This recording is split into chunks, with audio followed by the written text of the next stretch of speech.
Em 2023, o preço do urânio está decolando, assim como a cotação de várias ações de mineradoras dessa commodity. E muitos analistas estão afirmando que esse pode ser apenas o início desse grande rally. E é isso que eu quero mostrar para vocês nesse vídeo, atualizar a tese de urânio, que eu venho acompanhando há mais de 3 anos, e no fim do vídeo também atualizar outra tese que está com uma relação risco e retorno até mais favorável que a de urânio. Mas antes, um disclaimer importantíssimo, porque nada do que eu vou falar aqui constitui uma recomendação de investimento. Eu, Fernando, sim sigo comprado em urânio, mas eu recomendo que vocês estudem, saibam dos riscos, procurem fazer a sua pesquisa, leiam também relatórios de especialistas, especialmente do Marcelo Lopes, da L2 Capital, que é quem me apresentou a tese lá em 2020, que está aí exposto a esse mercado e com muita experiência e entende do assunto. E também mencionar que quem quiser se aventurar nesse mundo pode encontrar vários desses ativos no aplicativo da XP, na conta internacional. Então converse com o seu assessor da Liberta Investimentos, vou colocar o link aqui abaixo na descrição do vídeo. E quem está disposto a colocar um capital ainda maior, a minha recomendação é falar diretamente com a L2 Capital. Também vou deixar aqui os contatos do Marcelo e do Rafael da L2 Capital. Então, feito esse disclaimer, eu quero primeiro mostrar o óbvio, que é a trajetória de preço neste começo de ano, porque a gente vê aqui o SP500, o benchmark, 17,8% em 2023 de alta, enquanto a Chemical subindo quase 74%, mineradora canadense.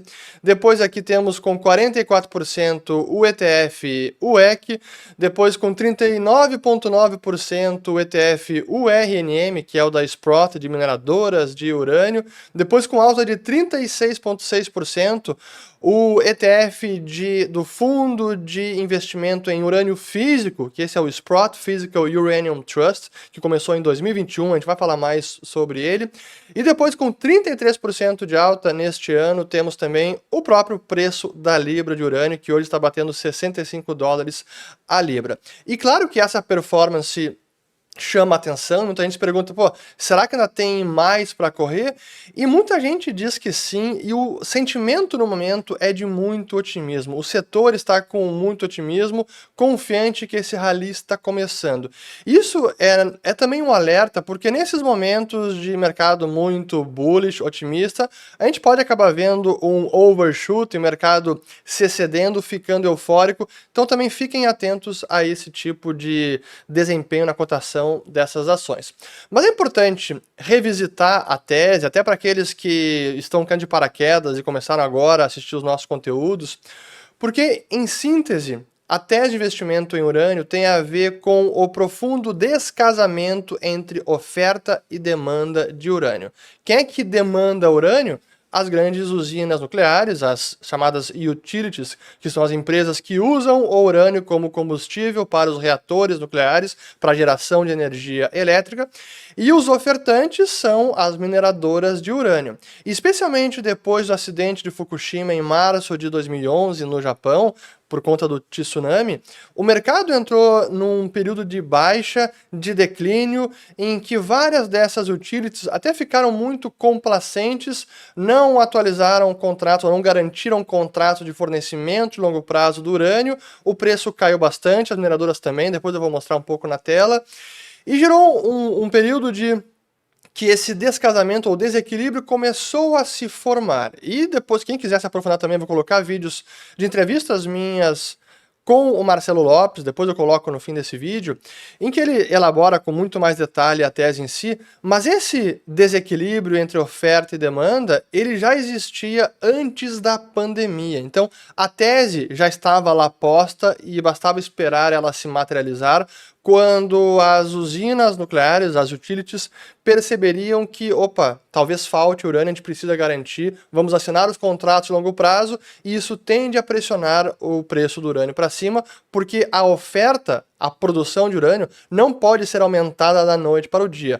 Ativar ou reativar minas desativadas demanda muito tempo e investimento, e, portanto, a repercussão acaba sendo no preço. Então, profundo descasamento entre oferta e demanda, o preço do urânio tinha que disparar cedo ou mais tarde. E é o que está acontecendo agora. Mas com alguns agravantes ou gatilhos que está fazendo esse mercado ficar, portanto, bastante otimista, e por isso a gente viu esse desempenho de preço em algumas mineradoras e no urânio também.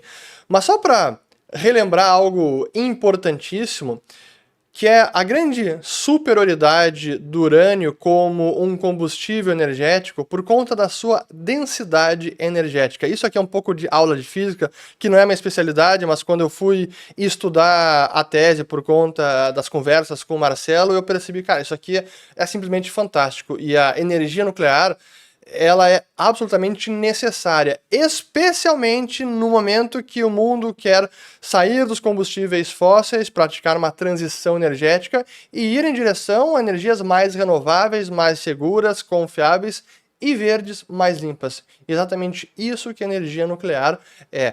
E para colocar isso em perspectiva, vamos comparar aqui a eficiência energética. Vejam só, a densidade de um pellet apenas de urânio, que é algo desse tamanho, é nada, equivale, então esse um pellet equivale a 1 tonelada de carvão ou 120 galões de petróleo, então mais ou menos esses 3 barris, ou então 17 mil pés cúbicos de gás natural. Assim, é incomparável. Apenas 10 pellets, ou até menos de 10 pellets, poderiam trazer energia elétrica para uma casa média por um ano inteiro. Assim, é realmente impressionante. Isso me leva então a esses gatilhos recentes que estão ajudando a destravar o valor no setor e que reforçam a tese inicial de profundo descasamento entre oferta e demanda de urânio.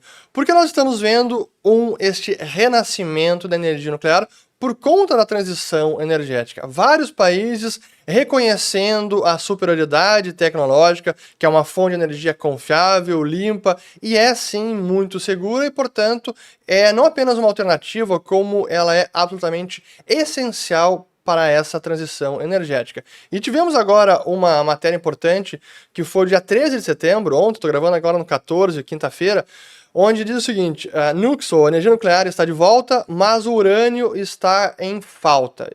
Uranium is in short supply. E uma outra matéria aqui do Oregon Group sobre, aqui eu traduzi a página, o mercado de touros, é o bull market de urânio e a chegada da segunda era atômica. E aí diz eles, o urânio está no início de um mercado em alta de 10 anos, de acordo com o nosso novo relatório. Não sei se realmente será 10 anos, mas é uma nova era, o renascimento da era nuclear. Então, esse é um gatilho importante. Outro gatilho importante foi aquele provocado pela guerra da Ucrânia. Quando a Rússia invadiu o país, isso acabou repercutindo em vários mercados, especialmente os energéticos, petróleo, gás natural, carvão, e também no mercado de urânio. Não apenas porque a Rússia é um produtor importante, até de enriquecimento de urânio, mas porque era uma rota de logística para algumas mineradoras, inclusive a Chemical, que tem uma joint venture com a Kazatomprom, que é do Cazaquistão, e uma das rotas passava pela Rússia. Agora estão evitando rotas para a Rússia, então isso está trazendo perturbação na logística que acaba complicando a produção e a oferta do urânio para o mercado. Até a própria Chemical falou sobre isso, mas depois eu vou colocar mais uma nota sobre a Chemical aqui. Além desta guerra na Ucrânia, a gente tem outras questões geopolíticas que também trazem instabilidade para o mercado. Por exemplo, agora a tomada de poder no Níger, uma tomada por militares, a junta militar, e sendo que o Níger tem 5% da produção de urânio mundial. Então, uma complicação geopolítica no país traz instabilidade, o país está sendo sancionado por outros países. A própria, aqui a francesa Orano, acabou de anunciar que está suspendendo tratamento de urânio no Níger por causa das sanções contra a junta militar. Aqui está a notícia, isso foi no dia 8 de setembro. Então é mais perturbação no fornecimento de urânio. Então uma oferta menor, isso reflete no preço. Além disso, o outro fator, que eu até anotei para não esquecer, são tantos. Voltando à Chemical, e essa é uma particularidade desse mercado, e foi algo que lá atrás o Marcelo Lopes já tinha me alertado sobre isso, que é um mercado até estranho, não tem tanta transparência, informação, é difícil encontrar informação sobre o mercado, mas uma das curiosidades é que muitos dos produtores são também grandes compradores de urânio. E a própria Chemical acabou de falar sobre isso no seu resultado trimestral, que foi anunciado agora no dia 13 de setembro, já vou colocar a nota aqui, em que ela precisa ir ao mercado comprar urânio para honrar contratos de fornecimento de longo prazo. E aqui então eu trago a nota da Chemical, vamos lá.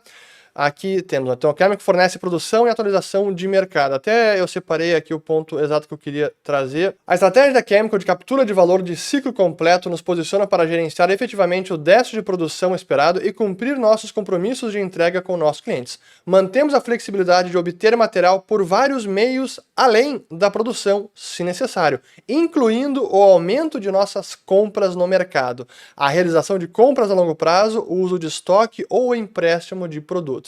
Então vejo que uma das maiores produtoras é também um dos grandes compradores no mercado, e isso traz mais pressão. Mas eu quero também trazer aqui mais um parágrafo importante dessa nota, porque eles falam o seguinte: esse déficit de produção esperado destaca ainda mais a crescente segurança do risco de oferta em um momento em que acreditamos que as perspectivas de demanda são mais fortes e mais duráveis do que nunca, e de onde o risco mudou para os produtores de serviços públicos. Ou seja, o que eles querem dizer com isso? Que agora o risco maior é para as utilities, as usinas nucleares que precisam comprar urânio. Então, de certa maneira, há muito otimismo com as mineradoras, com os investidores desse mercado, mas há uma grande preocupação com quem precisa, por parte de quem precisa comprar esta commodity. Eu vou voltar a esse ponto ainda na próxima nota. Mas seguindo aqui, o que eles ainda adicionam? A incerteza sobre de onde virá o suprimento de combustível nuclear para satisfazer a demanda crescente continua a impulsionar a contratação a longo prazo, com evidências claras de que o mercado mais amplo de urânio está se movendo em direção à contratação de taxas de reposição pela primeira vez em mais de uma década. Esse é o tipo de contratação necessária para promover a descoberta de preços já vista nos mercados de enriquecimento e conversão e que deve incentivar investimentos no suprimento necessário para satisfazer o crescimento requisitado de longo prazo. Então, realmente são vários gatilhos e tudo isso acabou culminando agora no Simpósio Nuclear Mundial, que foi aqui realizado pela Associação Nuclear Mundial, em que eles mostraram que houve uma mudança de paradigma clara neste momento. Até tem a nota aqui do Green Investing Co. dizendo o seguinte, ó: uma enorme mudança de paradigma para o urânio após o Simpósio Nuclear Mundial. Porque qual foi o grande despertar dos participantes do simpósio? É que vai faltar urânio. Não vai ter urânio para todo mundo e há um déficit estrutural em que os demandantes precisam garantir o fornecimento e as mineradoras estão aí incapacitadas de fornecer tudo o que é preciso. E qual é o resultado disso? O preço do urânio disparando, porque apenas o preço do urânio disparando vai incentivar as mineradoras a reativarem minas e aumentarem a produção. Esse é o resumo da ópera e por isso a gente está vendo essa disparada de preço. E eu quero mostrar como isso está refletindo aqui, primeiro no preço do urânio, vamos lá. Então, o preço da libra de urânio, que chegou agora em $65 por libra, e ainda não é o maior preço já visto, deixa eu até colocar aqui mais, ó, mas é o maior preço desde 2011, justamente logo após o acidente em Fukushima. Vejam aqui, foi praticamente 12 anos de bear market, até o preço realmente voltar, mas agora está voltando e com rapidez. E aí que tem um agravante para o preço, que faz ele potencialmente subir mais ainda, é que essa dinâmica toda, os fundamentos do setor, estão atraindo mais compradores, não apenas as empresas que realmente utilizam combustível, mas investidores financeiros, como é o próprio caso da Sprott com o seu o Trust, o Sprott Physical Uranium Trust, que aqui já coloca até o preço dele na tela, ó, que foi lançado lá em 2021 e vem ganhando cada vez mais mercado porque está conseguindo levantar fundos com novos investidores e aumentando mais a exposição. E o que esse fundo faz? Aqui o ticker dele, para quem quiser assistir, acompanhar, SRUUF, aqui no TradingView. Esse fundo realmente compra urânio físico, porque está acreditando na valorização desta commodity. Só que já há notícias de mais fundos similares ao Sprott que estão interessados em comprar urânio físico. Então a consequência é o preço do urânio disparando. E a gente vê várias empresas, como por exemplo, vamos colocar aqui a Chemical, que é uma das principais beneficiadas desse setor, uma das maiores, mais estabelecidas, que nesse ano então já sobe, como eu mostrei, mais de 70%, chegando aqui à máxima de quase $40 a ação, e que é a máxima, deixa eu até colocar aqui desde, vamos lá, justamente a máxima desde 2011, ali logo depois do crash que houve no mercado depois do acidente em Fukushima. Então vejam que até vamos colocar aqui em perspectiva para ver como esse é um mercado muito volátil, olha só. Do pico de 2011, não foi o pico da ação, mas o pico de 2011 até a mínima ali em março de 2020, início da pandemia, 85% de drawdown, de queda. É realmente muita coisa. Mas a ação chegou até mais de $55 o papel. Então, há potencial, certamente, mas o mercado começa a ficar bastante otimista, eufórico, então isso é um alerta. E outro alerta, é um mercado bastante volátil, então tenham isso em mente quem quiser se aventurar nesse mercado de urânio.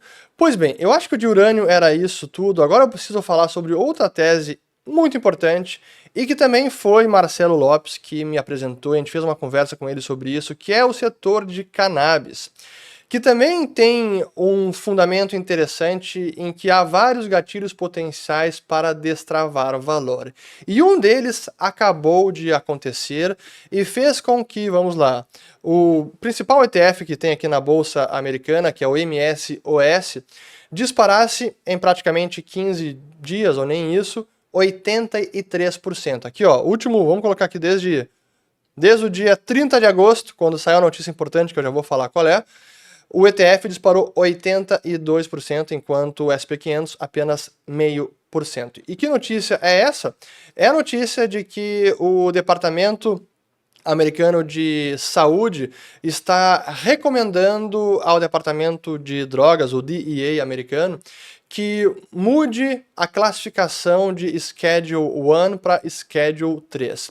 E essa mudança de classificação é muito importante porque ela permite que várias empresas não apenas acessem mercados mais sofisticados, até porque muitas ações de produtoras de cannabis, de empresas desse setor, não podem ser listadas em bolsas melhores, acabam sendo bolsas de segunda linha, além de acesso a serviços bancários. Então é um setor que está ainda muito marginalizado. Mas eu quero trazer até aqui os comentários do Marcelo Lopes sobre a tese, porque realmente isso foi na última carta que ele enviou para os investidores, e eu quero ler alguns trechos importantes, porque aí vocês vão conseguir entender o que ele está querendo dizer. Vamos lá, aqui primeiro. Então, falando um pouco mais da decisão do HHS, que é esse Departamento de Saúde. Realçamos que ela é muito importante e veio antecipadamente, já que ele tinha até dezembro para emitir uma opinião. Agora esse processo será transferido para a Agência de Fiscalização de Drogas, o DEA, dos Estados Unidos, que conduzirá sua própria revisão antes de fazer uma sugestão final ao advogado-geral da União dos Estados Unidos.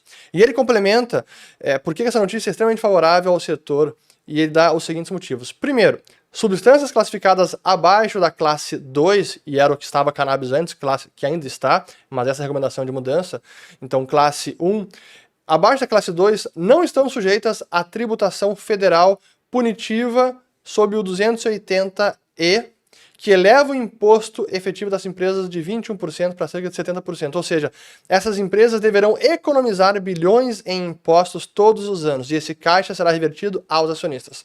Só para se ter uma ideia, no ano passado as empresas do setor pagaram 1,8 bilhão a mais em impostos federais.